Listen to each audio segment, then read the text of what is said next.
मंत्र पाठ करेंगे।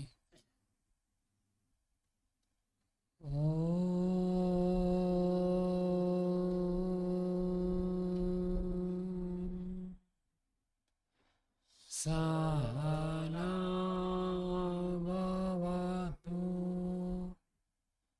सहनौ भुनक्तु सह वीर्यं करवावहै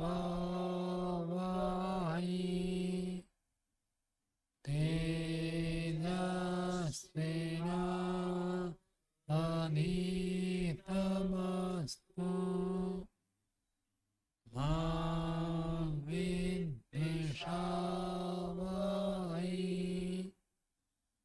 ॐ शान्ति शान्ति शान्ति।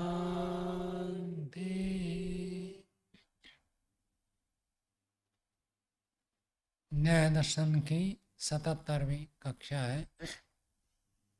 न्याय दर्शन में तीसरे अध्याय का प्रथम आनेक पढ़ रहे हैं। उसमें 14वें सूत्र तक हो गया था। आज 15वें सूत्र से पढ़ेंगे।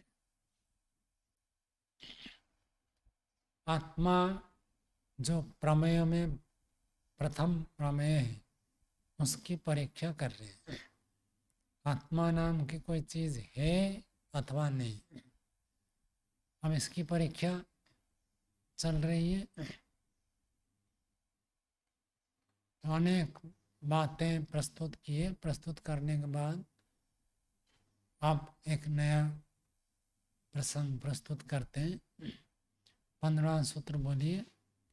न आत्म प्रतिपत्ति हेतूनां मनसी संभवात्। पूर्व पक्षी का सूत्र है। पूर्व पक्षी कहता है आत्मा को अलग से मानने की कोई आवश्यकता नहीं है। आत्मा कोई अलग चीज है ऐसे मानने की जरूरत नहीं है। क्यों नहीं है? कहता आत्मा प्रतिपत्ति हेतु ना, आत्मा प्रतिपत्ति हेतु ना, जिसके लिए आप कहते हैं इससे पता चलता है कि आत्मा अलग है, जितने भी हेतु आप दे रहे आत्मा के अस्तित्व को जानने में जो भी हेतु आप प्रस्तुत करते हैं वो सबके सब हेतु मनसी संभवात्, मन में संभव होने से। तो मन में सारे हेतु लग जाएंगे। जो जो आप हेतु प्रस्तुत करते हैं कि इस कारण से आत्मा अलग है, इस कारण से अलग है, इस कारण से अलग है, ये सब के सब कारण मन में लग जाएंगे। मन उस कारण से जान सकता है। तो मन को कोई चेतन कह दे तो फिर आत्मा को अलग से मानने की क्या आवश्यकता है? ऐसे ही तो करते हैं जो आधुनिक लोग होते हैं। वो ब्रेन अथवा माइंड हम जिसको कहते हैं, ब्रेन में माइंड है ऐसे मानते हैं। और जो माइंड है वही काम करता है। माइंड को छोड़कर और कोई आत्मा सत्तात्मक तत्व है वो इस सब को कर रहा है ऐसे वो नहीं मानते। मन जैसे है वैसे कर देता है। लेकिन मन को भी चलाने वाला कोई होता है, ये आधुनिक लोग नहीं मानते कि मन को भी चलाया जा सकता है। मन भी स्वतंत्र नहीं है। जैसे हम हाथ अपने आप उठ जाता है कोई नहीं कहेगा। किसी को कोई थप्पड़ मार दे और कहे जब मेरा हाथ अपने आप चला गया तो कोई स्वीकार करेगा क्या? नहीं करेगा। लेकिन कहता मेरा मन चला गया तो स्वीकार करते हैं। तो मन को एक प्रकार वो चेतन मान लेते हैं अथवा मन ही सब काम कर रहा है ऐसे मानते हैं। तो ये पूर्व पक्षी का सूत्र है। भाष्य देखिए। न देहादि संघात व्यतिरिक्त आत्मा। पूर्व पक्षी का सूत्र है तो भाष्य भी पूर्व पक्षी का है। पूर्व पक्षी कह रहा है देह आदि संघात, आदि में सब आ जाएंगे। देह, इंद्रिय, मन, बुद्धि, ये सब, इन सब का जो संघात है इनसे अतिरिक्त किसी आत्मा को मानने की आवश्यकता नहीं है। आत्मा नाम की कोई चीज इनसे अलग नहीं है। तो सिद्धांत प्रश्न उठाएगा कि भाई अकस्मात क्यों आप मना कर रहे हो? इतनी सारी बातें चर्चा हुई, लंबी चर्चा हुई ना, इस कारण से आत्मा है, इस कारण से आत्मा है, इस कारण से आत्मा है, फिर भी आप कह रहे हो आत्मा अलग नहीं है। क्या, किस कारण से? तो पूर्व पक्षी उत्तर दे रहा है, आत्म प्रतिपत्ति हेतु नाम मनसी संभवात। सूत्र को जो गत्व रखा है, अब आगे कह रहे हैं, दर्शन स्पर्शनाभ्याम एकार्थ ग्रहणात्। दर्शन और स्पर्शन से एक पदार्थ का ग्रहण होने से, ये पहला ही सूत्र था, इस अन्य का पहला सूत्र था, जिसको हमने देखा उसको हम छू रहे, इससे क्या पता चलता है कि आत्मा है? क्यों, कैसे? जिसको देखा उसको छुआ, इससे कैसे पता चलता है आत्मा है? ना जोड़े तो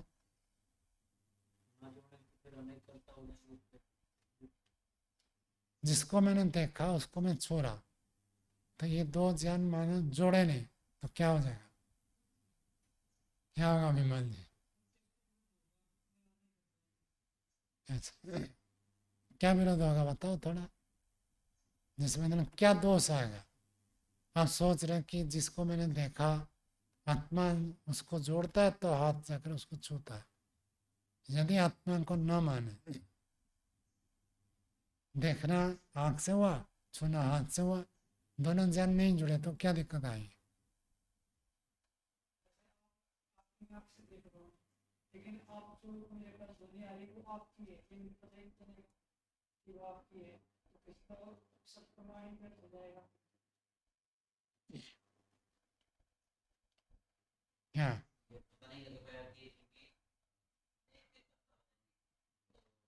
स्पर्श करने वाला या देखने वाला जो रूप है तो देख नहीं पाएगा, जान नहीं पाएगा, और जो ऊपर है जो स्पर्श कर रहा है, ये उत्तर है। जैसे अंधा व्यक्ति किसी को जाकर ऐसे छू सकता है? क्या मैं कहूँगा उसको, अंधा व्यक्ति को, कि भाई वहाँ माइक है, माइक कितने कठोर है बताओ, छूकर? तो कैसे छुएगा? अंधा व्यक्ति कैसे छुएगा? ऐसे ऐसे करेगा ना, उसको तो दिखता नहीं। तो यदि ये जोड़ेंगे नहीं तो ये समस्या आएगी। और मानव माइक को छुआ है, देखो, आँख तो इधर उधर देखेगा। जब हमारे स्पर्श ज्ञान जाकर पहुंचता है, फिर आँखों को प्रेरणा मिलती है कि इसी को देखो जिसको छुआ, तो इन दोनों को जोड़ने से ये स्थिति बनती है। यदि दोनों को जोड़ने वाला ना हो तो छूना में, हर छूने को ऐसे ऐसे होगा, किसको छुएंगे पता नहीं चलेगा। और हर रूप को देखने में चाहेंगे, आवाज़ इधर से आ रही है तो आवाज़ इधर से आए तो इधर ही देखेंगे आप कौन आ रहा, कैसे पता चलेगा? ये व्यवस्था बनेगी नहीं। तो यदि दर्शन और स्पर्शन से एक पदार्थ का ग्रहण हो तो इससे सिद्ध होता है आत्मा है जो जोड़ देता है कि मैं इसको देखा तो उसी को जोड़कर कहता है इसको छुओ। तो ये जो हेतु दिया था पूर्व पक्षी उसको कह रहा है, ये जो आपने हेतु दिया था कि इससे आत्मा की सिद्धि होती है, इति एवं आदि नाम, इति एवं आदि, वहां से आरंभ करके बहुत सारे हेतु आपने दिए।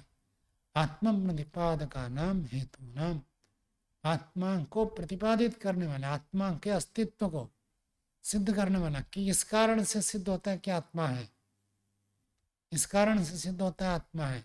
जितने सब आत्मा को प्रतिपादित करने के लिए आपने हेतु प्रस्तुत किया है, उन सब हेतुओं का मनसी संभव, मन में संभव है। मन में तो कर सकता है, जिसको आपने आंख से देखा और उसी को छूते हैं, तो ये कैसे हुआ? मन ने कह दिया भाई इसको देखा, अब इसको छुओ, तो मन के द्वारा भी तो ये जुड़ सकते हैं। जुड़ने के लिए आप आत्मा को मान रहे हैं, हम आत्मा को नहीं मानेंगे, मन को कहेंगे, तो मन भी तो कर सकता है। तो मनसी संभव, मन में संभव है। या तो मनो ही सर्व विषयम यदि यथा, यथा का क्या अर्थ होता है? क्योंकि, क्योंकि जिस कारण से, जिसलिए, इसलिए कह सकते हैं। मनो ही सर्व विषयम, मन जो है सर्व विषय वाला होता है। सर्व विषय में क्या समास है? सर्व विषयम।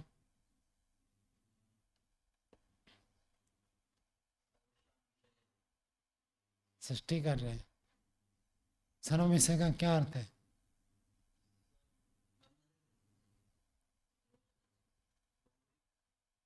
कैसे? क्या मतलब हुआ? पहुंचते गए जैसे तैसे हैं।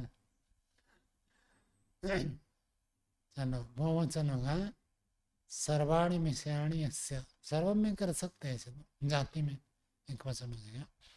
बहुब्रीहि सारे विषय है जिनका, मन है ना, मन को कह रहा ना पूर्व पक्षी, क्योंकि मन जो है सर्व विषय, सर्व विषय का अर्थ था सर्व विषय वाला। जहाँ वाला अर्थ आता है वो बहुब्री होता है। मन जो है सब विषय वाला है, सारे विषयों को जानता है, रूप को भी, स्पर्श को भी, गंध को भी, सब विषयों को जानने वाला मन है। तो मनो ही सर्व विषयम इति तस्मात् न शरीर इंद्रिय मनोबुद्धि संघाता व्यतिरिक्त आत्मा इति। इसलिए क्योंकि मन सब विषयों को जानने वाला है। कोई भी विषय हो, पांचों के पांचों विषयों को मन जानता है, पांचों इंद्रियों के साथ मन का कनेक्शन है। इसलिए शरीर, इंद्रिय, मन, बुद्धि, संघात, इनसे अतिरिक्त आत्मा को मानने की जरूरत नहीं है। मन ही सब काम कर देगा, ऐसे पूर्व पक्षी ने प्रस्तुत किया। ठीक है, अब इसका उत्तर सिद्धांति प्रस्तुत कर रहा है। 16वां सूत्र सिद्धांति का है, बोलिए। ज्ञातो ज्ञान साधन उपपत्ते है संज्ञा भेद मात्रम। ज्ञातो हो, ज्ञाता का, ज्ञान साधन, जानने का भी साधन, उपपत्ति सिद्ध होने से, ज्ञाता आत्मा का ज्ञान करने में साधन सिद्ध होने से, संज्ञा भेद मात्रम, केवल नाम का अंतर है। हम उसको कहते हैं चेतन आत्मा, और आधुनिक विज्ञान क्या कहता है? कॉन्शियसनेस। अंतर चेतना को तो वो भी मानते हैं, क्योंकि मरा हुआ शरीर और जीवित शरीर को वो भी भेद करते हैं। ये मृत शरीर है, जीवित शरीर है, तो क्या भेद है? तो यही तो कहेंगे इसमें चेतना है, इसमें चेतना नहीं है। तो चेतना शब्द तो कहते हैं कॉन्शियसनेस, इन्हों आत्मा नहीं कहते, हम उसको आत्मा कहते हैं। अब कॉन्शियसनेस का, आत्मा का क्या हुआ? संज्ञा भेद मात्रम, संज्ञा का भेद मात्र हो गया। कई लोग ईश्वर को नहीं मानते, लेकिन कहते हैं ये कुदरत है, कुदरत का नियम है, कुदरत के कानून है। तो ये कुदरत का नियम है, जो नियम क्या है? ये तब कहते हैं कि भाई प्रकृति में ऐसी शक्ति है, जिस शक्ति से ये सब हो रहा है। आप उसको शक्ति मानते हैं, हम उसको शक्तिमान मानते हैं। शक्ति जब कहेंगे, शक्ति किसी न किसी के आधार पर रहेगा। वैज्ञानिकों का जो मूल प्रश्न है, संसार में स्टार्टिंग कैसे हुआ, अभी तक विज्ञान नहीं पहुंचा हो। एक बार आरंभ होने पर परस्पर प्रतिक्रिया करके तो बहुत सारे हो जाते हैं। जैसे धूप हो तो पानी भाप होकर ऊपर उठ जाता है, फिर बादल बन जाता है, फिर बादल ज़्यादा हो तो गिर जाते हैं, फिर ये ऋतु चक्र ये सब चलता है। फिर जहाँ पर मिट्टी ज़्यादा है वहाँ से वर्षा में धुलकर चले जाएंगे, फिर जहाँ कम है वहाँ बढ़ जाएंगे। ये सब परिवर्तन तो हो जाता है, लेकिन विज्ञान के पास अभी ये उत्तर नहीं है स्टार्टिंग कैसे हुआ और किसने किया, उससे पहले क्यों नहीं हुआ था, उसी समय क्यों हुआ। इन प्रश्नों का उत्तर उनके पास अभी नहीं है। तो हम कहते हैं एक सर्वशक्तिमान ईश्वर है जिन्होंने ऐसे किया, वो उसको शक्ति कहते हैं। शक्ति को अंग्रेजी में क्या कहते हैं? हाँ, पावर, एनर्जी। तो कहते हैं ये जो एनर्जी है ये प्रवाह के रूप में फ्लो हो रहा था सब जगह। मूल जो कारण है, हम जिसको सत्वर स्तंभ कहते हैं, और सत्वर स्तंभ नहीं कहते, कहते एक शक्ति के रूप में था। फिर उसमें परिवर्तन हुआ और परिवर्तन होकर संसार बन गया। कैसे परिवर्तन हुआ, किसने किया, क्यों उसे समय स्टार्ट हो गया, तो ये वो नहीं मानते, हमें उनके पास नहीं है। तो अंतर तो थोड़ा है, लेकिन हम उसको शक्तिमान कहते हैं, वो उसको शक्ति कहते हैं। अंतर इतना ही है, चीज में कोई अंतर नहीं है। चाहे पानी को, चाहे वाटर को, जल को, कुछ भी कहो, चीज तो वही है। पानी का और क्या नाम है? हाँ, एक्वा। कौन सी भाषा में? एक्वागार्ड। इससे एक्वागार्ड बना है। एक्वा का गार्ड। और संस्कृत में वारी कहते हैं, अम्बु कहते हैं, नीर कहते हैं, बहुत सारे शब्द। संज्ञा अलग होने से चीज अलग नहीं होती। नाम किसने रख दिया? परमात्मा का नाम क्या है?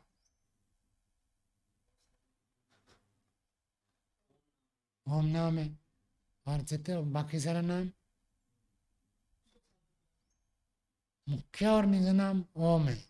बाकी नाम सब नाम गौणिक है। गौणिक मतलब गुण के आधार पर, और बिना गुण के सीधा ईश्वर का नाम ओम है, निज नाम ओम। अब उसको कोई ओम को कोई अलग नाम से कह दे तो अलग बात है, चीज वही है। देवदत्ता हम कहते हैं। अब स्कूल में टीचर है, हेडमास्टर है, तो उसको हेडमास्टर कह दे, कोई नाम नहीं लेता। हेडमास्टर को हर व्यक्ति हेडमास्टर कहता है। प्रिंसिपल हो तो स्कूल में कोई भी उसका नाम नहीं लेगा, प्रिंसिपल कहेंगे।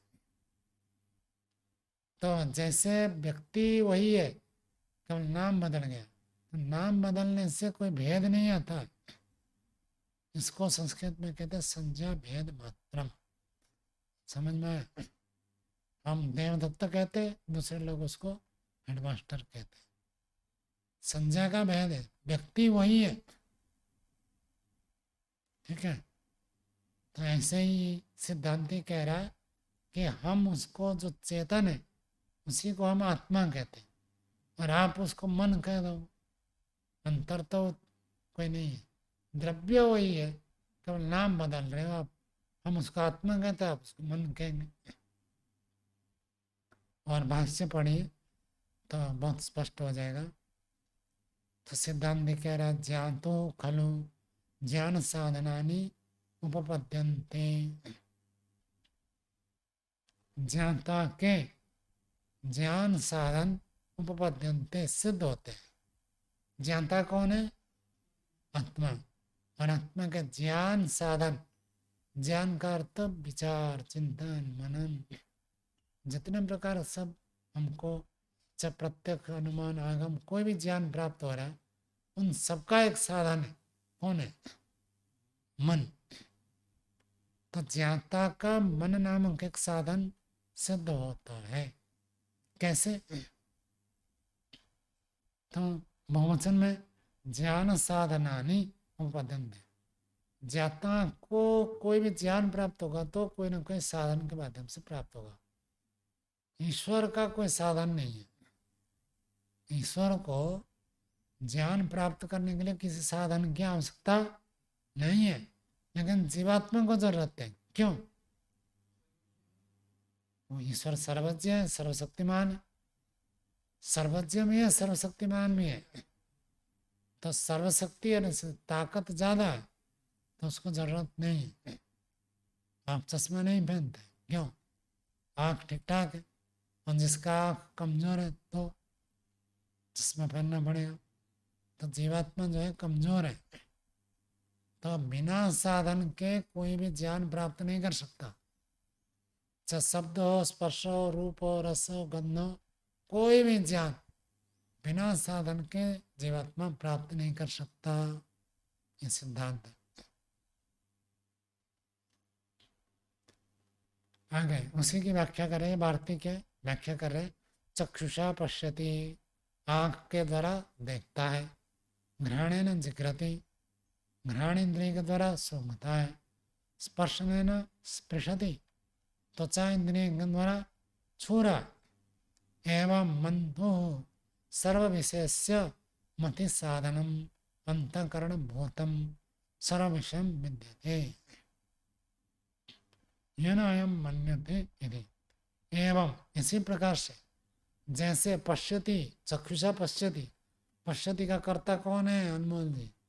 आत्मा देख रहा, तो साधन क्या हो गया? आंख। तो कहते उसी प्रकार से, एवं इसी प्रकार, मन तो हो, मन तो कौन से व्यक्ति, कौन सा वचन है?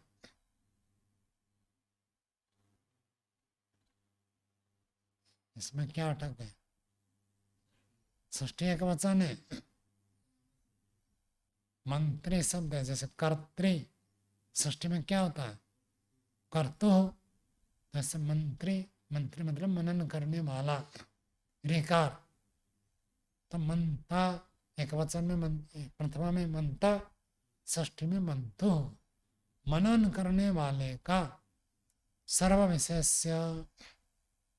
सभी विषयों को जो मनन करता है, मति साधनम, सर्व विषय मति साधनम, मनन करने का साधन, अंतःकरण भूतम, जिसको हम अंतःकरण कहते हैं।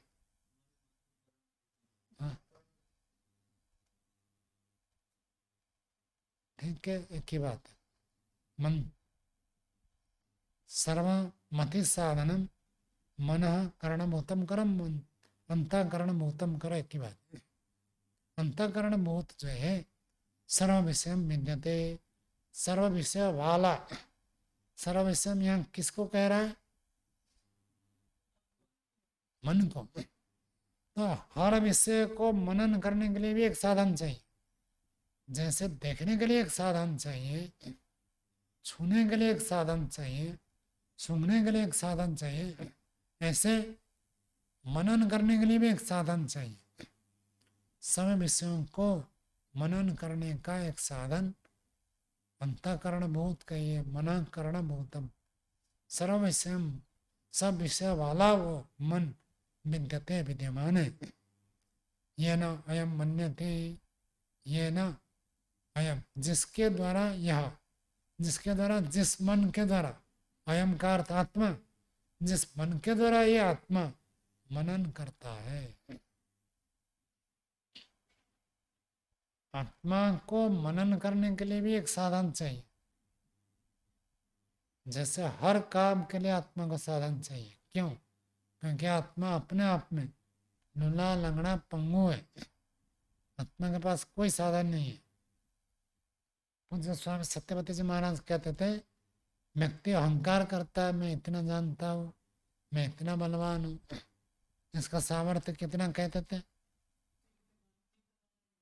एक तिल का दाना नहीं बना सकता है, और सारी आत्मा मिलकर भी नहीं बना सकता, और एक तिनका को पलट नहीं सकता केवल अपनी शक्ति से। एक तिनका को भी पलट नहीं सकता अपनी शक्ति से। और दूसरी बात कहते थे, मैं हूं इतना भी नहीं जान सकता जब तक उसको प्राकृतिक साधन ना मिले। मैं नाम की कोई चीज है, मैं हूं इतना भी नहीं जान सकता, और अहंकार करता है। और एक तिनका को पलट नहीं सकता, अहंकार करता है। ऐसे कहा करते थे। तो इतना लाचार है जीवात्मा, बिना साधन के कुछ भी नहीं कर सकता। तो उसको सोचने के लिए, विचार करने के लिए भी क्या चाहिए? एक साधन चाहिए।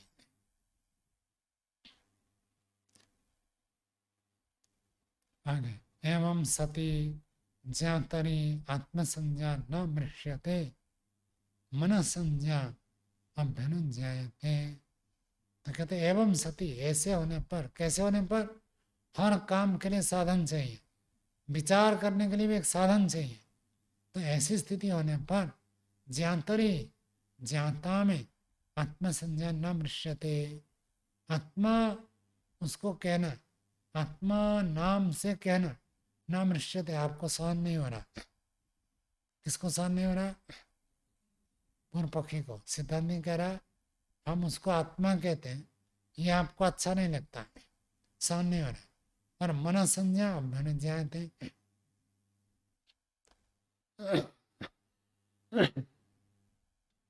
और उसको आप मन संज्ञा स्वीकार करते हैं, जो बिना साधन के कोई काम नहीं कर सकता, उसको हम क्या कहते हैं? आत्मा अथवा जीवात्मा। बिना साधन के कोई काम नहीं कर सकता, उसको हम कहते हैं आत्मा अथवा जीवात्मा। वो जीवात्मा शब्द आपको ठीक नहीं लगता, आप उसको सहन नहीं कर पा रहे, आप क्या कह रहे हैं उसको? मन। हम जिसको आत्मा कह रहे हैं आप उसको मन कह रहे हैं। मनसी च मन संज्ञा न मृष्यते, और मन में मन संज्ञा न मृष्यते। हम जिसको मन कहते, क्योंकि आत्मा को आपने मन कह दिया, तो हम जिसको मन कहते हैं, मनन करने का साधन, उसको आप क्या कहेंगे? न मृष्यते। मन संज्ञा तो आपको अच्छा नहीं लगता, सहन नहीं करते। मति साधनम तो अभ्युज्जायते, उसको आप मति साधन कहेंगे। आदमी जा रहा तो कैसे जा रहा? या तो पैदल जाएगा, साइकिल में जाएगा, बाइक में जाएगा, गाड़ी में जाएगा, कोई ना कोई साधन चाहिए। तो विचार कर रहा है, तो विचार कर रहा है तो कैसे विचार कर रहा है? तो कोई ना कोई तो साधन चाहिए, तो उसको आप क्या कहेंगे? क्योंकि मन तो आपने आत्मा के लिए मन शब्द रख दिया, तो जो विचार करने का साधन है उसको आपको कहना पड़ेगा मति साधन। मति मतलब मनन, मनन करने का साधन कहना पड़ेगा। तो मति साधनम तो अभ्युज्जायते, मति साधन नाम से आप उसको स्वीकार करते हैं। हम उसको मन कहते हैं, आप उसको मति साधन कहते हैं। हम जिसको आत्मा कहते हैं, आप उसको मन कहते हैं। तो ये क्या हो गया? नाम खंत बदल गया। तद इदम संज्ञा भेदमात्रम न अर्थ विवाद। तद इदम, ये जो बात है ये संज्ञा भेद मात्र है, केवल नाम का बदलाव है, वस्तु तो वही है। जैसे उत्तर भारत में हिंदी भाषा में क्या कहते हैं आप? दादा। दादा कहते हैं किसको? पिताजी के पिताजी को दादा कहते हैं। लेकिन यहाँ उड़ीसा में दादा का अर्थ पिताजी के बड़े भाई को दादा कहते हैं, यहीं से प्रचलन है। छोटे भाई को काका कहते हैं।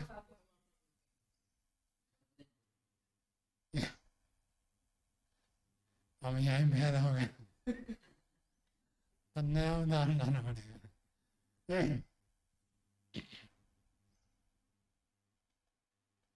जैसे माता जी के पिताजी, तो उसको हिंदी में क्या कहते हैं? नाना। और तेलुगु में नाना का अर्थ होता है पिताजी। तेलुगु भाषा में ना, हाँ, तो नाना का अर्थ पिताजी होता है। और वहाँ तो कोई कहेगा नाना कह दिया, तो कहेगा आप नाना कैसे कह रहे हैं, ये तो आपको पिताजी है, पिताजी को नाना कैसे कह रहे हैं? तो पिताजी को नाना को संज्ञा भेद हुआ। आदमी तो वही है ना, जन्मदाता। जन्मदाता को तेलुगु भाषा में नाना कह देते हैं, तो आपको वो नहीं नहीं ये नाना नहीं है। तो संज्ञा बदल देने से व्यक्ति नहीं बदलता है, व्यक्ति तो वही है। संज्ञा वाला आप नाना को चाहे पिताजी को जन्मदाता, जन्म देने वाला कहा जा रहा है। तो ऐसे संज्ञा भेद मात्र है, तो अर्थ में कोई विवाद नहीं है। वो जो व्यक्ति कहता है ये आपके नाना जी नहीं है आपके पिताजी, वो क्या कह रहा है? कि ये जन्मदाता है। और जो कहता है ये मेरा नाना है तेलुगु भाषा में, वो में क्या कह रहा है? जन्मदाता है। तो तत्व में, व्यक्ति में उसके गुणकर्म स्वभाव में कोई अंतर नहीं आ रहा। अंतर किसमें है? केवल नाम मात्र में अंतर है। कह देते हैं नाम मात्र का भेद है। नाम मात्र का भेद मतलब केवल नाम अलग रख दिया है, चीज में कोई अंतर नहीं है। हाँ क्या? प्रत्याख्याने च सर्वेन्द्रिय विलोप प्रसंग। प्रत्याख्याने वार्तिक है। प्रत्याख्याने, प्रत्याख्यान करने पर, किसका प्रत्याख्यान? यदि मति साधन का प्रत्याख्यान करेंगे कि हम मन को ही आत्मा कहेंगे और मति साधन नाम की कोई चीज ही नहीं है, ऐसे यदि कोई कहे तो सिद्धांत कहता है सर्वेंद्रियों विलोप प्रसंग, सभी इंद्रियों का लोप होने का दोष आएगा, अर्थात सब इंद्रियों का लोप मानना पड़ेगा। भारती की इसकी व्याख्या कर रहे आगे देखिए। अथा मंतो सर्व विषयस्य मति साधनम सर्व विषयम प्रत्याख्यायते नास्ति इति।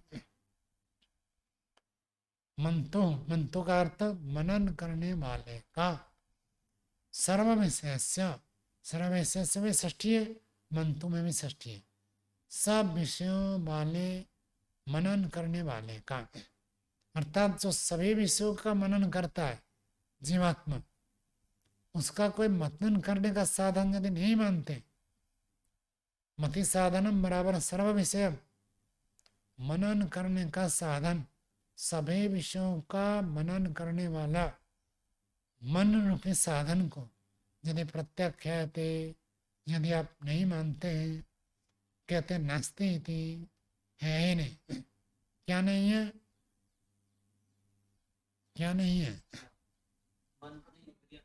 मन रूपी कोई साधन नहीं है, मनन करने के लिए साधन की जरूरत नहीं है, ऐसे यदि कोई व्यक्ति कहे, अपनी ओर से प्रश्न उठाकर कह रहे, यदि आप कहोगे अथवा यदि कोई पूर्व पक्षी कहे, यदि कोई व्यक्ति ऐसे कहे कि जीवात्मा अपना मनन कर लेगा, उसको मनन करने के लिए कोई साधन की जरूरत नहीं है, जिसको आप मन कहते हैं हम उसको आत्मा कहेंगे, और मनन करने के लिए किसी साधन की आवश्यकता नहीं है, यदि ऐसे कहें तो। एवं रूपादि विषय ग्रहण साधनानि अपि न संधि, ऐसे रूपादि विषय, रूप रस गंध, ये जो सब विषय है, इन विषयों को ग्रहण करने का साधन भी नहीं। अच्छा, आंख से देखना सरल काम है या सोचना विचार करना सरल काम है? कौन सा सरल काम है?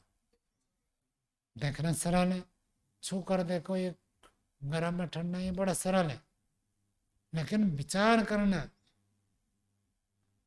ये कठिन काम है। जन कठिन काम को बिना साधन के कर देगा जीवात्मा, तो सरल काम के लिए साधन की आवश्यकता है क्या? नहीं, जरूरत नहीं। कठिन काम यदि बिना साधन के हो जाए तो सरल काम के लिए तो साधन की क्या आवश्यकता है? मनन यदि बिना साधन के जीवात्मा कर लेगा तो देखना सुनना छूना ये तो सरल काम है, तो इसके लिए भी इंद्रिय की आवश्यकता नहीं रही। तो रूपादि विषय, रूपादि विषयों का जो ग्रहण करना, ज्ञान करना, उसके लिए भी साधन की आवश्यकता नहीं है, साधन न संधि इति। इस प्रकार सर्वेन्द्रियों विलोपा प्रसज्यते, सभी इंद्रियों का लोप होने का दोष प्राप्त होगा।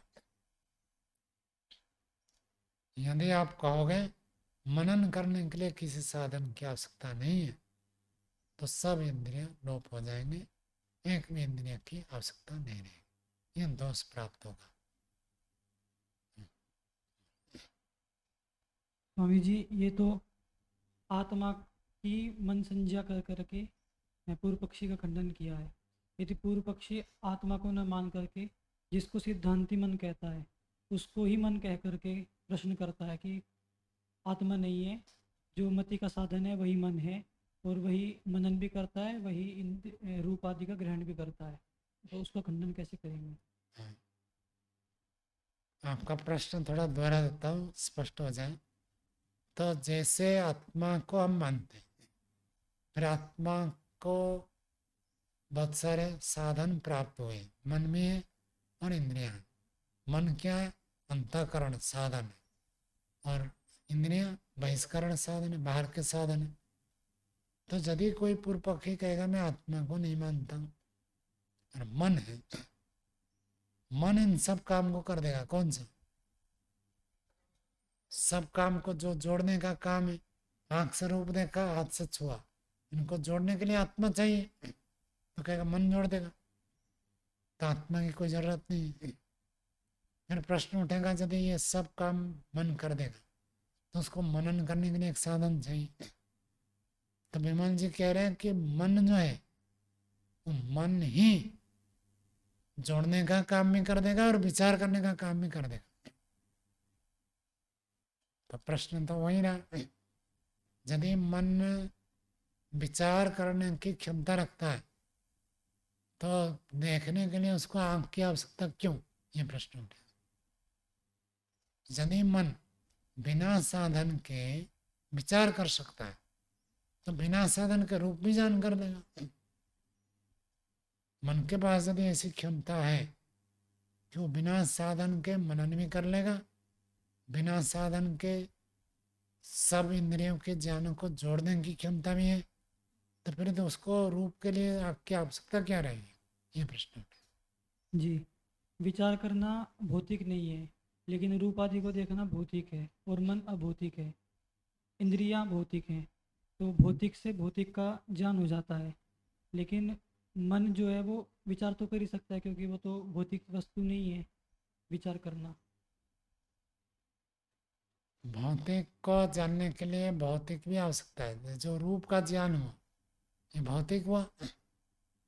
रूप ज्ञान भौतिक भूतों से संबंधित ज्ञान है, उसको भी मन जानता है। यदि आप कहते केवल रूप का ज्ञान आंख से हो गया, मन नहीं है, तब तो आपका ये हेतु चलेगा। लेकिन आंख से रूप का ज्ञान हुआ और उस रूप को मन ने जाना, तो भौतिक का ज्ञान मन नहीं करता, नहीं कर सकता, ये बात तो खंडित होगा। नहीं, एक तो भूतों को देखना हो गया और एक भूतों से संबंधित ज्ञान। तो जो भूतों से संबंधित ज्ञान है वो तो उसको भौतिक नहीं कह रहा हूँ मैं, बात तो एक ही है ना। भौतिक उसको कह रहा हूँ जो भूत हैं। भूत भूत जो अर्थ है, तो फिर भौतिक भौतिक अर्थ मत जो को है। भूत कही। हाँ, भौतिक जो अर्थ है और भौतिक ज्ञान है, इसमें अंतर है। तो भौतिक अर्थ को मन नहीं देख सकता है, उसको भौतिक इंद्रिया देख सकती है। कारण बताना पड़ेगा।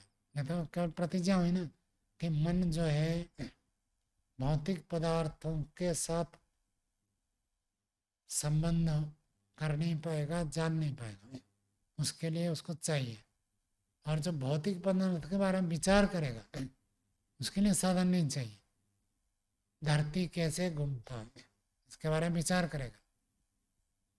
जब धरती का भ्रमण आदि का ज्ञान विचार बिना साधन के कर देगा तो धरती के रूप रस गंध आदि तो बहुत स्थूल है, ये बिना साधन क्यों नहीं होगा? यह प्रश्न उठेगा। तो समझ में बता ही चुका हूँ कि वो भौतिक ज्ञान में और भौतिक अर्थ में अंतर है, तो भौतिक अर्थ को नहीं देख पाएगा वो भौतिक अर्थ को नहीं जान पाएगा। मन, क्यों? ये तो बताना पड़ेगा ना, ये तो प्रतिज्ञा हुई ना, क्योंकि नहीं वो जान पाएगा। अभौतिक है, उसमें भौतिक अर्थ को देखने का सामर्थ्य नहीं है। यदि भौतिक अर्थ को देखने का सामर्थ्य नहीं है तो फिर वो उसके बारे में विचार करने का सामर्थ्य कैसे आएगा? ये भी तो एक हेतु देना पड़ेगा ना कि इतना तो कर सकता है, इतना नहीं कर सकता। क्यों? संभव प्रमाण आपने पढ़ा है, जिसमें 5 किलो आ जाएगा उसमें 2.5 किलो तो आराम से आएगा। और जो विचार करना ये कठिन आपने भी स्वीकार किया। और इनके भौतिक अर्थों का जो रूपाधि ज्ञान है स्थूल है, सरल है, कम है। जो सूक्ष्म कर सकता है स्थूल क्यों नहीं कर सकता? यह प्रश्न उठेगा। यहाँ पर सूक्ष्म स्थूलता उस रूप में नहीं है स्वामी जी, आढ़क की तरह से। और विचार करिए क्या हम कारण दें कि सूक्ष्म और गंभीर कार्य तो मन कर सकता है और स्थूल करने में असमर्थ है। जो व्यक्ति न्याय दर्शन पढ़ा सकता है वह योग सांख्य वैशेषिक पढ़ा नहीं सकता, ये कारण बताना पड़ेगा। हाँ, पढ़ा नहीं है तो एक अलग चीज हो गई। इन सब शास्त्रों को पढ़ लिया और न्याय दर्शन पढ़ाने में समर्थ है, लेकिन इन दर्शनों को पढ़ा नहीं सकता, ऐसे कैसे होगा? महाभाष्य जो पढ़ा रहा है हम प्रथमावृत्ति नहीं पढ़ा सकता है, क्यों? क्योंकि स्थूल है, ऐसे नहीं कह सकते।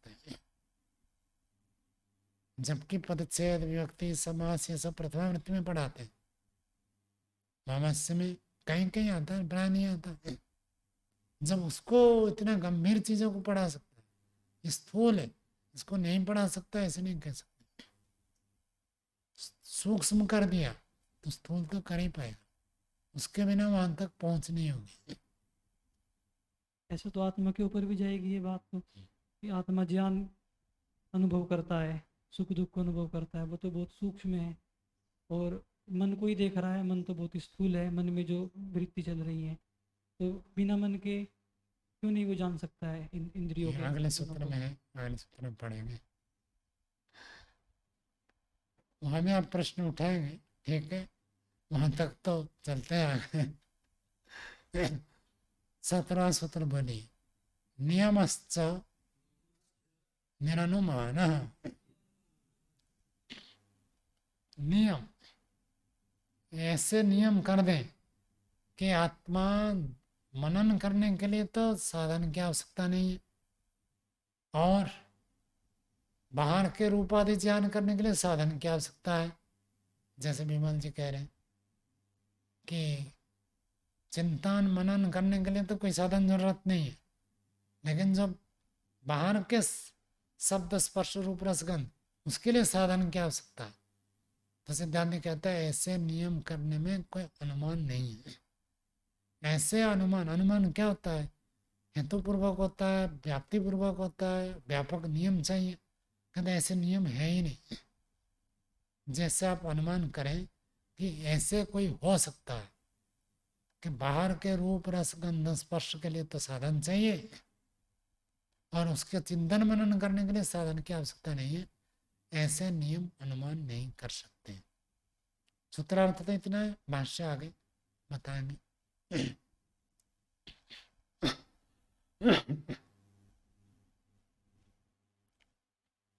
भाष्य देखिए, यो अयम नियम इष्यते रूपादि ग्रहण साधनानि अस्य सन्ति मति साधनम सर्वविषयम नास्ति इति। कहते जो अयम नियम, जो व्यक्ति ऐसे नियम इष्यते, इष्यते क्या होगा हनुमान जी? इष्यते चाहता है, इच्छा करता है। जो व्यक्ति ऐसे चाहता है, ऐसे इच्छा करता है, कैसी इच्छा? एक नियम बनाना चाहता है कि रूपादि ग्रहण साधनानि, रूप आदि को ज्ञान करने में तो इसके साधन है, और मति साधनम, मनन करने के लिए कोई साधन, सर्व विषय मति साधन, सब विषयों वाला जो मनन करने का साधन है, नास्ति, कोई साधन नहीं है। रूप ज्ञान करने के लिए आंख साधन चाहिए, रस ज्ञान करने के लिए जीवा साधन चाहिए, शब्द ज्ञान करने के लिए कान साधन चाहिए, लेकिन विचार करने के लिए किसी साधन की आवश्यकता नहीं है। ऐसे जो व्यक्ति कहता है अयम नियम निरनुमान, ये नियम अनुमान से नहीं है। नियम बनाते तो उसमें कोई ना कोई अनुमान प्रमाण होना चाहिए, तब आप नियम कर सकते हैं। हम कहते हैं शरीर को मनुष्य नहीं बना सकता, मनुष्य मूर्ति तो बना सकता है, लेकिन ऐसे जीवित शरीर नहीं बना सकता। क्यों आप ऐसे अनुमान कर रहे हैं? क्यों? क्योंकि शरीर की जो रचना है बहुत जटिल है। मनुष्य स्थूल रचनाएं तो कर देता है, कोई मशीन बना देता है, खिलौना बना देता है, आप यहाँ तक कह सकते हैं कंप्यूटर बना देता है, रोबोट बना देता है। इनकी जो रचना है और शरीर की जो रचना है, इसमें आकाश पाताल अंतर है। हमारे एक नाखून हम काट देते हैं, फिर नाखून बढ़ जाता है, बाल काटते बाल बढ़ जाता है, कोई अंग से खून निकल गया तो खून की पूर्ति हो जाती है, रोज रोज खून निकले तो पूर्ति नहीं होगी। ये कैसे जटिल रचना है। भोजन खाते हो, भोजन से कैसे रक्त बन जाता है। रोबोट में रक्त नहीं बनता। तो रोबोट और मनुष्य के शरीर में बहुत आकाश पाताल अंतर है।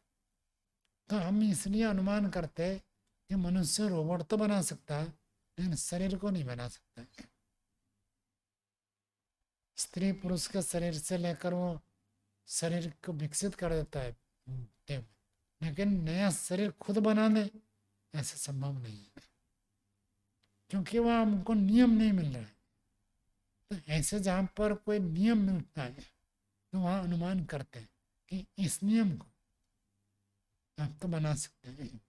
हेलीकॉप्टर देखते हैं तो आपको लगेगा ये मनुष्य ने बनाया, लेकिन पक्षी उड़ते हैं तो उसको लगता है कि ये मनुष्य ने नहीं बनाया। तो वहाँ पर कोई ना कोई हम अनुमान करते हैं। किसके आधार पर? नियम के आधार पर। यानी ये जो नियम के रूप को देखने के लिए साधन चाहिए, रस के लिए साधन चाहिए, गंध के लिए साधन चाहिए और विचार के लिए साधन नहीं चाहिए, ऐसे कोई नियम बनेगा नहीं, ये अनुमान नहीं किया जा सकता। नात्र अनुमानम अस्ति, यहाँ कोई अनुमान नहीं है। यह न नियमम प्रतिबद्ध्या महे इति, यदि ऐसे कोई अनुमान होता तो हम इस नियम को स्वीकार कर लेते हैं। ऐसे कोई अनुमान ही नहीं है। रूपादिभ्यश्च विषयांतरम सुखादयः तदुपलब्धौ करणांतर सद्भावः। ये वार्तिक है पूरा। कहता रूपादिभ्यश्च, रूप आदि से भिन्न विषयांतरम, दूसरा विषय, रूप एक विषय, रस के विषय, गंध के विषय, शब्द विषय, स्पर्श विषय, लेकिन इससे एक विषयांतर है, अलग विषय। क्या है? सुखादयः, सुख है, दुख है। किसी को कह दिया कि आपका बेटा प्रथम स्थान पर आया तो उसको कितना सुख होता है? तो कौन से इंद्रिय से सुख हुआ? कोई ऐसे स्थूल इंद्रिय, बाह्य इंद्रिय नहीं है जो सुख का अनुभव कराए। तो सुखादय तद उपलब्ध, और उसकी उपलब्धि में करणांतर सद्भाव, उसके ज्ञान करने में दूसरे करण का अस्तित्व मानना पड़ता है। चाहे सुख हो चाहे दुख हो, तो उसके जानने में एक और साधन है। व्याकरण में एक सूत्र आता है ना, किम तरी मुखा मूर्खा उच्चे कृत्वा उच्चे कारम, और फिर कहेगा किम तरी मुखा नीचे कृत्वा नीचे कारम। नहीं आ रहा याद।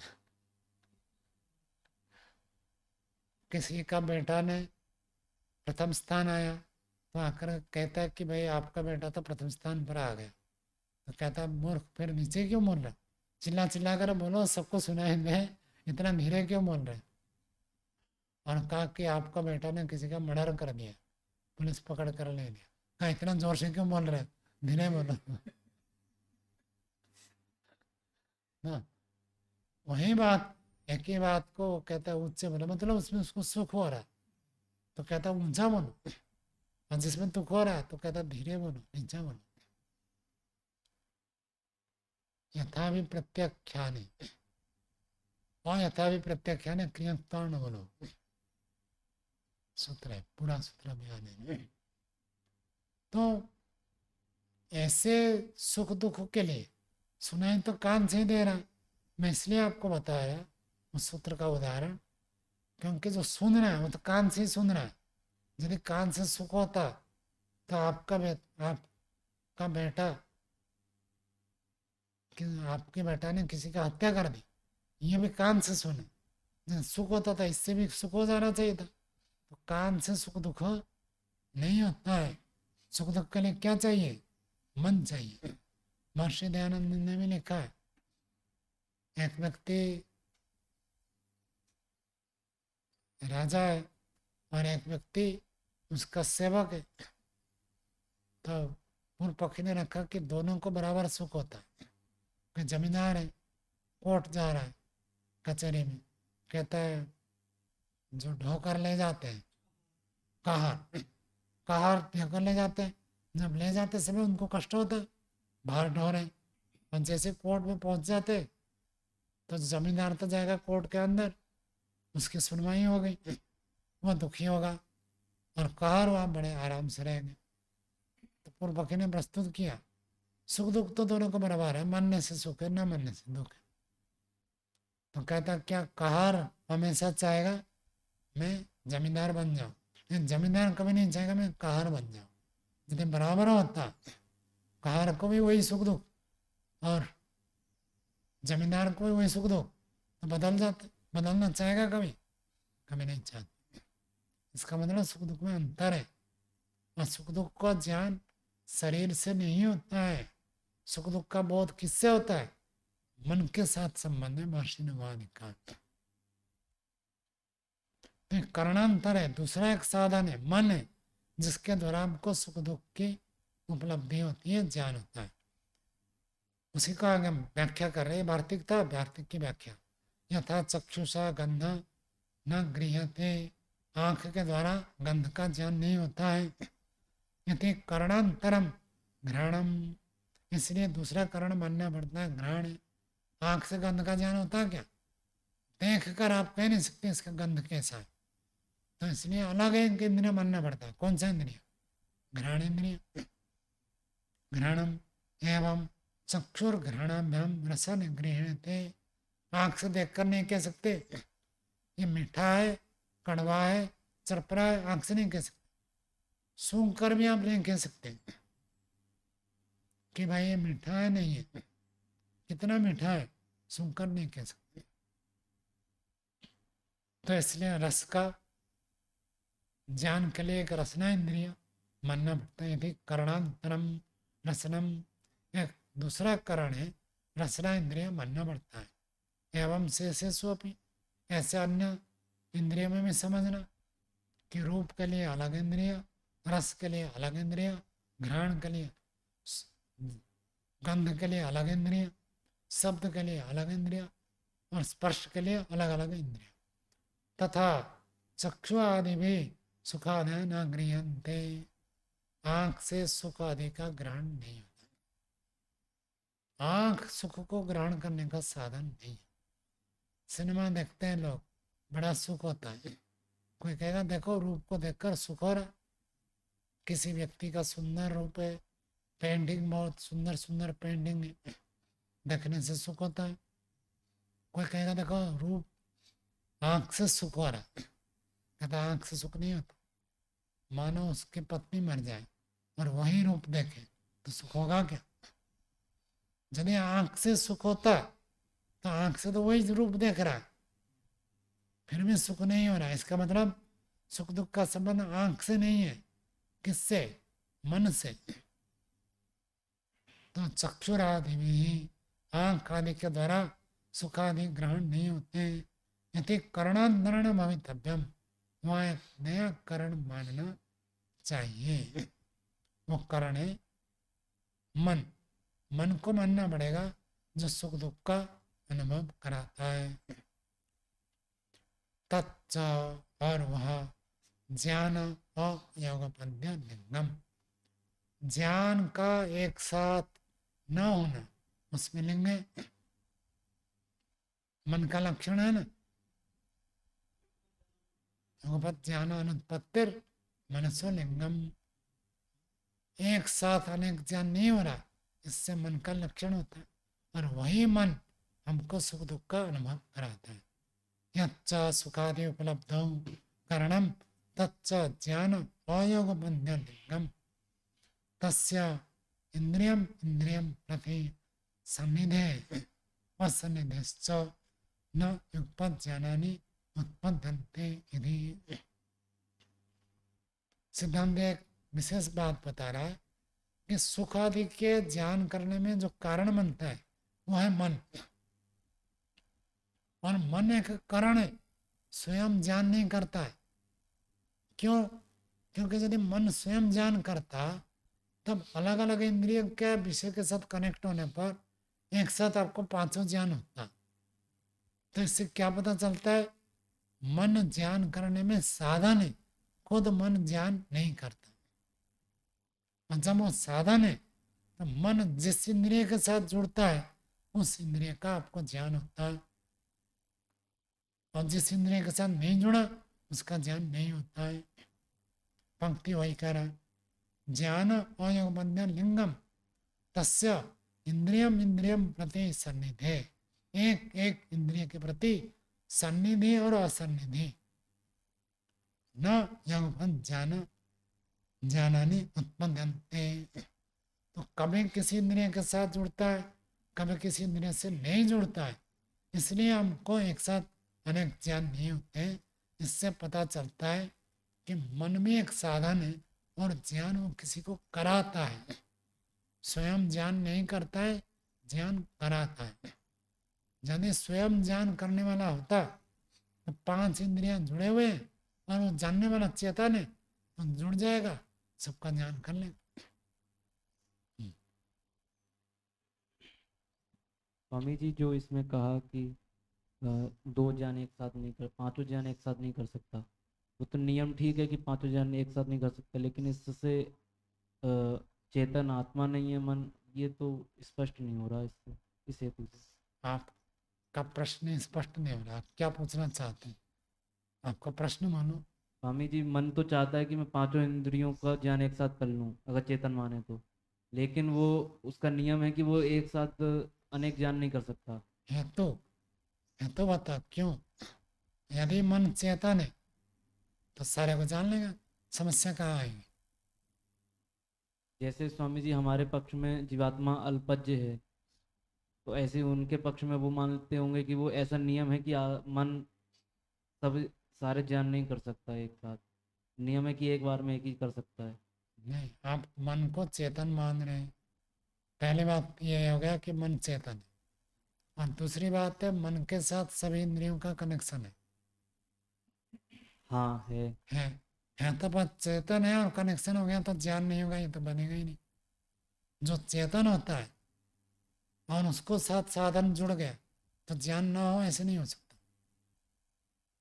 की सामर्थ्य इतनी है कि वो एक बार में एक ही ज्ञान कर सकता है। हेतु बताना पड़ेगा, चेतन कह दिया मतलब जान सकता है, अब सामर्थ्य नहीं, ये नहीं बनेगा। लेकिन इस हेतु से भी तो साधन सिद्ध नहीं हो रहा ना स्वामी जी, कि वो एक साथ अनेक ज्ञान नहीं कर पाता, इससे सिद्ध होता है कि वो साधन है। तो प्रश्न क्या है आपका। कि वो अनेक ज्ञानों के एक साथ होने पर वो साधन सिद्ध हो रहा है। साधन सिद्ध हो रहा है, हाँ। तो मैं भी वही कह रहा हूँ। वो ये मेरा प्रश्न है कि ऐसा नहीं हो रहा है स्वामी जी, साधन सिद्ध नहीं होता है ऐसे क्यों इस नहीं हेतु हो से। रहा है।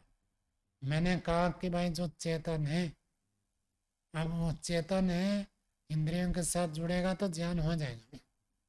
प्लग में बिजली है और छूओगे तो शॉक लगेगा। जब पांच व्यक्ति एक साथ छुए, चाहे 10 छुए चाहे एक छुए, बिजली है तो सबको शौक लगेगा। ऐसे चेतना है मन में, यदि आप मन को चेतन मानोगे और पांच जुड़े हुए हैं तो पांचों का जानेगा। को ब्रेक बताओ ना कि ये ब्रेक करता है बीच में। वही स्वामी जी मैं पूछना चाह रहा हूँ कि वो कौन सा ऐसा नियम है जो ये सिद्ध कर रहा है कि साधन है, कि वो पांचों इंद्रियों का एक साथ ज्ञान नहीं करता, इससे सिद्ध होता है कि साधन है। आपको पांच ज्ञान चेतन मानेंगे तो पांच ज्ञान एक साथ होगा, ये मैं कह रहा हूँ। और जब पांच ज्ञान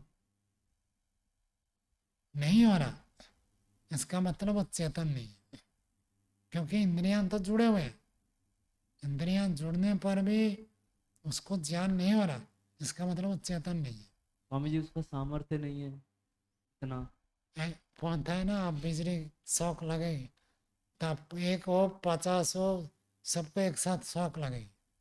ऐसे थोड़ी कह सकते कि नहीं नहीं, प्लग में इतना ही करंट है कि एक व्यक्ति को ही शौक लगेगा, पांच व्यक्ति छुए तो शौक नहीं लगेगा, ऐसे थोड़ी हो सकता। पांच व्यक्ति छुए तो एक को ही शौक लगेगा, ऐसे थोड़ी कह सकते आप। सामर्थ्य कम है। ये तो कह सकते हैं ना कि चेतना हो गई तो फिर सामर्थ्य क्या? इतना तो कह सकते हैं कि जड़ और चेतन इतना भेद है। जड़ हो तो इस कह सकते हो, चेतना हो गई तो ज्ञान हो जाएगा। अब प्रश्न आप कहोगे कि भाई आत्मा में भी घटाएंगे, तब मैं कहूँगा आत्मा और इधर इंद्रियां, बीच में मन आ गया, मन ने रोक दिया, पांचों को जाने नहीं देता। ठीक है, और विचार करते हैं। हाँ, और विचार करो। मुझे वो इसी में ही कि जो ब्रेक देता है वो अणुस्वरूप होना मन का, क्योंकि अणु है, माइक को थोड़ा पास रखें। मन अणु है, एक देशी है, हाँ, इसलिए वो एक समय में एक ही इंद्रिय से जुड़ पा रहा है, सभी से जुड़ ही नहीं रहा है। जी। जिससे जुड़ रहा है उसी का ज्ञान कर रहा है, इसलिए वो सभी का ज्ञान नहीं कर पा रहा है। बाकी इंद्रियां उसके साथ जुड़े हुए हैं या नहीं है? उस समय नहीं है जब वो एक से जुड़ा हुआ है, बाकी अन्य समय में कैसे जुड़ेगा ये भी बताना पड़ेगा। वो उसको छोड़। अभी सिद्धांत पक्ष में तो आत्मा मन को प्रेरित करके इंद्रिय के साथ जोड़ता है। आपने पढ़ा है, आत्मबुद्ध्या समेतन मन युक्त विवक्षा, मन को जोड़ता है। अब जब आप कहोगे मन ही चेतन है, तो कभी तो मन आँख के साथ जुड़ा, कभी नहीं जुड़ा, क्यों ये बताना पड़ेगा। मन चेतन है, उसमें इच्छा है, तो मन जिसके साथ में जुड़ना चाहेगा उसके साथ में जुड़ेगा। नहीं, वो जुड़ेगा कटेगा, कनेक्शन बताना पड़ेगा ना आपको, किस कारण से नहीं जुड़ा। वो इच्छा नहीं है उसकी जानने की, जिस इंद्रिय को जानने की और इच्छा बाकी समय कैसे जुड़ गया इंद्रिय के साथ? है। बाकी समय कब? जब देखना चाहता है जी। तो मन वहीं स्थिर रहता है। प्रक्रिया आपको पूरी बतानी पड़ेगी ना कि मन एक जगह पर स्थिर है। हमारे पक्ष में क्या है, आत्मा स्थिर है और मन उसका साधन है। मन को आत्मा भेजता है कि आप जाओ आँख के साथ जुड़ो, तो मन आँख के साथ जुड़ जाता है। ये सिद्धांत पक्ष है। जब आप कह दोगे कि मन ही चेतन है, तो पांचों इंद्रियां उससे जुड़े हुए मानना पड़ेगा। नहीं और जब नहीं जुड़े हुए तब फिर मन जुड़ेगा नहीं कभी भी। नहीं, क्यों क्यों नहीं जुड़ सकता? वो उसको पांचों के साथ जुड़ने का सामर्थ्य उसमें है, तो वो अभी एक के साथ में जुड़ा हुआ है, उसकी इच्छा हुई कि मैं भटक करके दूसरे के साथ में जुड़ जाऊं, तो दूसरे के साथ में जुड़ गया। जैसे इच्छा कि 5 कमरे हैं एक घर में, तो मेरी इच्छा है एक कमरे में हूँ, अभी फिर इच्छा हुई कि नहीं इस कमरे से दूसरे कमरे में जाता हूँ, उस कमरे में रहते हुए ही इच्छा हो गई, तो फिर वहाँ से निकल के दूसरे में चला गया। इसी प्रकार उदाहरण से बात की सिद्धि नहीं होगी। तो आपको सब हर जगह ये पर न्याय कहता है ना कि दृष्टांत और प्रतिदृष्टांत भी मिल जाएगा। मैं कहूँगा बिजली के तब समान हो गया। बिजली के एक पॉइंट होता है, उससे आप एक तार से ले लो, 100 तार से लेकर 100 बल्ब लगाए तो 100 के 100 जलेंगे। आत्मा चेतन है तो बिजली के समान हो गया। अब चाहे आप एक इंद्रिया जोड़ो, 5 इंद्रिया जोड़ो, कभी जुड़ता है कभी नहीं जुड़ता, ये नहीं कह सकते, क्योंकि इंद्रियां बिजली का जो तार है वो सभी बल्ब के साथ में जुड़ा हुआ है, मन सभी के साथ नहीं जुड़ा हुआ है। हेतु देना पड़ेगा, ये तो कथन है। एक देशी होने से एक के साथ में ही जुड़ सकता है, और ये हेतु है। इंद्रियां कैसे? इंद्रिय भी एक देशी है। इंद्रियां तो एक देशी है, मन के साथ कनेक्शन नहीं है, फिर बाद में कनेक्शन कैसे होता है? क्योंकि मन उनके पास जा रहा है, मन चलकर जा रहा, इंद्रिय स्थिर है, मन स्वयं उस इंद्रिय के पास में जा करके उससे जुड़ता है। इसके लिए प्रमाण देना पड़ेगा। मन चलकर इंद्रिय के पास चला, जैसे आँख यहाँ है तो मन यहाँ आ गया, तो आप पैर से जो खड़े हैं वो तो गिर जाएंगे। मन तो आँख के साथ चला गया तो पैर काम करेगा कैसे? गिरेगा धड़ाम से। अभी सिद्धांत पक्ष में कैसे मानते हैं उसको? सिद्धांत पक्ष में आत्मा मन को भेजता है, आत्मा मन को भेजता है। तो मन कहाँ जाता है? उस इंद्रिय के पास में जाता है। हाँ, मैं तो जैसे मानते हैं इसमें विद्वानों का मतभेद है। कई विद्वान मानते हैं इंद्रियां सब आत्मा के पास ही बैठी रहती हैं। मैं इसको नहीं मानता। इंद्रियां अपने अपने गोलोक में, जहाँ जिसका ठिकाना है। और इसके लिए मैं सांख्य का एक सूत्र बताता हूँ। इंद्रियम अतीन्द्रियम भ्रांतानम तो तद अधिष्ठान है। अधिष्ठान को भ्रांत लोग इंद्रिय मानते हैं, सांख्य दर्शनकार कहते हैं। वो अलग चर्चा करते तो अच्छा होता है, ये पाठ पूरा हो जाता है, वो लंबा चलेगा। तो क्योंकि आत्मा मन के साथ हमेशा जुड़ा रहता है और मन इंद्रियों के साथ जुड़ता है। इंद्रियां प्राण के माध्यम से कनेक्ट रहते हैं, ये सिद्धांत पक्ष है। मतलब जैसा आप मानते हैं उस पक्ष में मन भी स्थिर है मन स्थिर है, और वो प्राण के माध्यम से जुड़ा हुआ है। मन चला गया, वृत्ति मात्र से कथन होता है। जो आपने पढ़ा देश बंध चित्त से धारण, उसके भाष्य में व्यास जी ने लिखा वृत्ति मात्र। वृत्ति मात्र से मन को आप बांधेंगे कि मन को मैंने यहाँ स्थिर किया, मन को यहाँ स्थिर किया, मन को यहाँ स्थिर किया। वृत्ति है मन के, न कि मन जाकर वहां पहुंच जाएगा।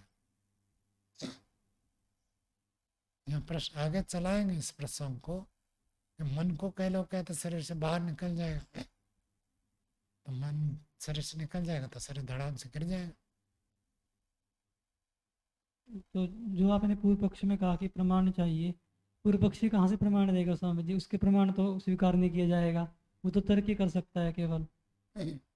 तर्क हो तो उसमें यदि कारण उपपत्ति था तो तर्क पास। कारण अभिज्ञान तत्वार्थे कारण उपपत्ति था तत्व जनार्थम वह तर्क। यदि कोई कारण मिल गया तो उस तर्क को पास करेंगे। यदि कारण नहीं मिल रहा है, केवल ऐसे तर्क होता तो उसको तो तर्क नहीं कहते, फिर कुतर्क क्या रहेगा। तर्क और कुतर्क में अंतर इतना है, जहाँ कारण मिल गया वह वास्तविक तर्क है, और जहाँ कारण नहीं है वो कुतर्क है। दूसरी बात तो जो प्रमाणों के विरोध जाएगा उसको भी कुतर्क कहते हैं।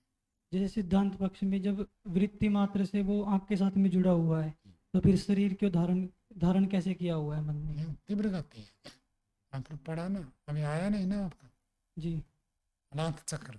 तो ऐसे पूर्व पक्ष में क्यों नहीं मान सकते हैं स्वामी जी? वो आंख के साथ में जुड़ा हुआ है, वो तीव्र गति से फिर वो शरीर को भी धारण कर रहा है, फिर आंख के साथ साधन में जुड़ा मानेंगे है। तो ये होगा, उसको कर्ता मानेंगे तो नहीं होगा।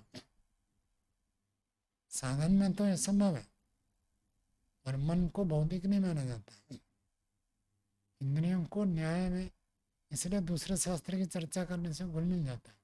न्याय में गोलोकों को भौतिक माना है, गोलक भौतिक है, ये फैलेंगे सिकुड़ेंगे नहीं।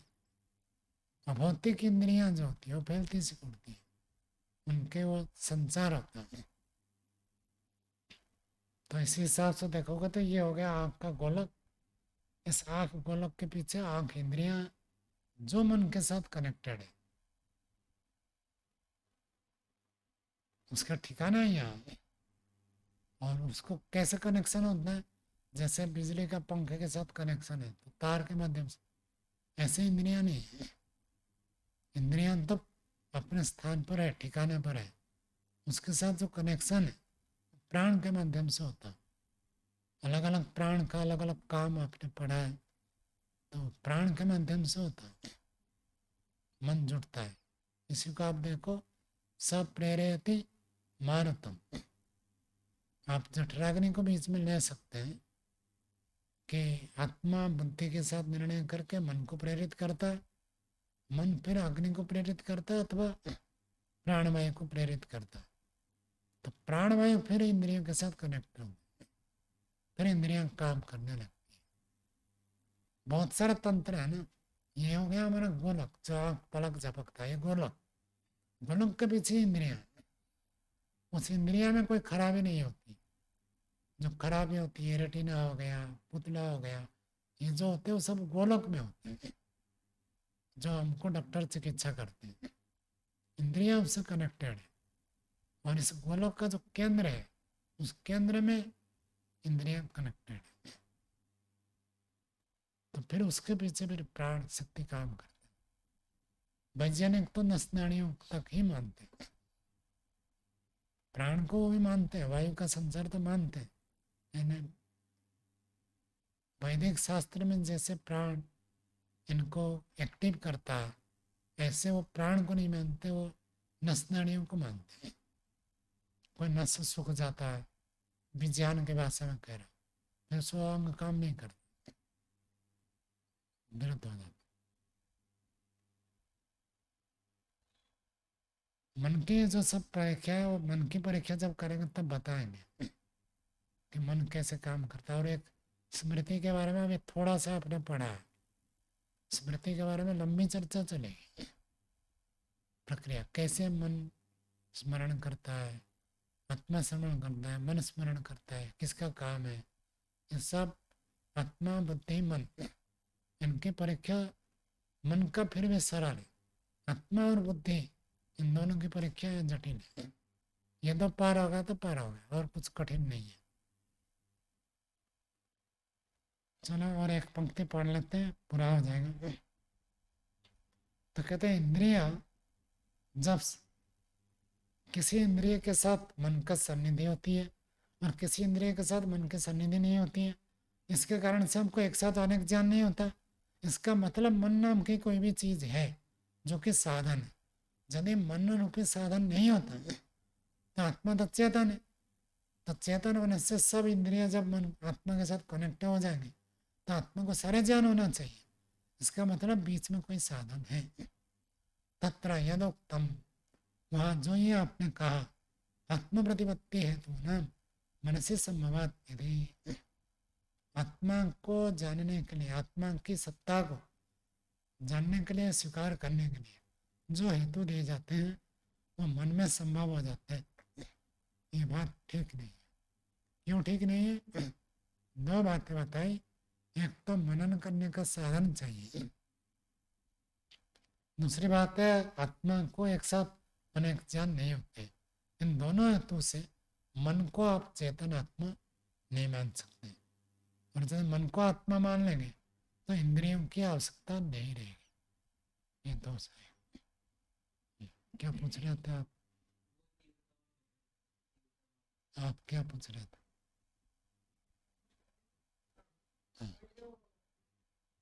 ये गीता में कहा गया है ना, आत्मनाम रथिनो विधि शरीर रथमेव तो इंद्रियाणि भयन्याहु मन प्रग्रह में बच। मन जैसा प्रग्रह से जुड़ा हुआ है, मन प्रग्रह में से जुड़ा हुआ है इंद्रियों के साथ, इसे लगाम लगाते हैं हम, ऐसे कनेक्टेड है। हाँ ये ठीक, ये कठोपनिषद का है, गीता में नहीं है, कठोपनिषद।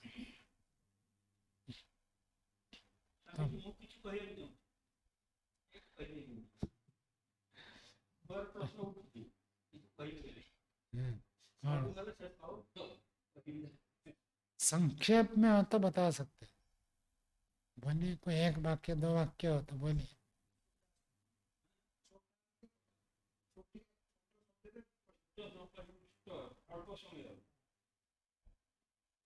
इंद्रिय मन तो जड़ आम जो कहे आखि देखुची, कान शुणुची, जिहा रस बाजुची, त्वचा चमड़ा स्पर्श करुची, जड़ केମିତି करियो? सब आत्मा करुचे ना। किसी जो बाहाना करा जाउची, जदि जो आखि देखे माने ये बा आखि डाहना की बहुत कथा बुझिया गला। जा जदि चक्षु देखे बा आखि देखे, ଯେତେବେଳେ ଆତ୍ମା ବାହାରି ଯାଉଛି ଶରୀର ମୁର୍ଦ୍ଦାର ହେଇଯାଉଛି, ସେତେବେଳେ ଦେଖିପାରୁଛି गौण कथा मुझे पहले एटा गौण कथा। मुख्य रूप है, मुख्य रूप में आंख देखता ये नहीं है, आंख के माध्यम से जीवात्मा देखता। जैसे आप कहते देखो ये गाड़ी बहुत तेज चल रही है, ये ट्रेन, हमें कौन सा ट्रेन है? वंदे भारत एक्सप्रेस। वंदे भारत एक्सप्रेस बहुत हाई स्पीड में जाता है, तो ट्रेन थोड़ी जाता है। कौन जाता है?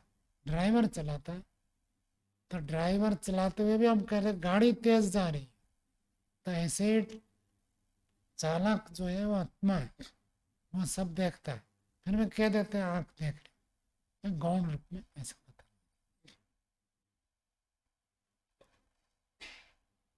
ठीक है, और विचार करिए इस विषय में। आत्मा बुद्धि इनकी परीक्षा हो गई, शरीर की परीक्षा बहुत थोड़ा है, बाकी बुद्धि की परीक्षा लंबी चलेगी। वो पूरा दूसरे आने में आएंगे तब पढ़े।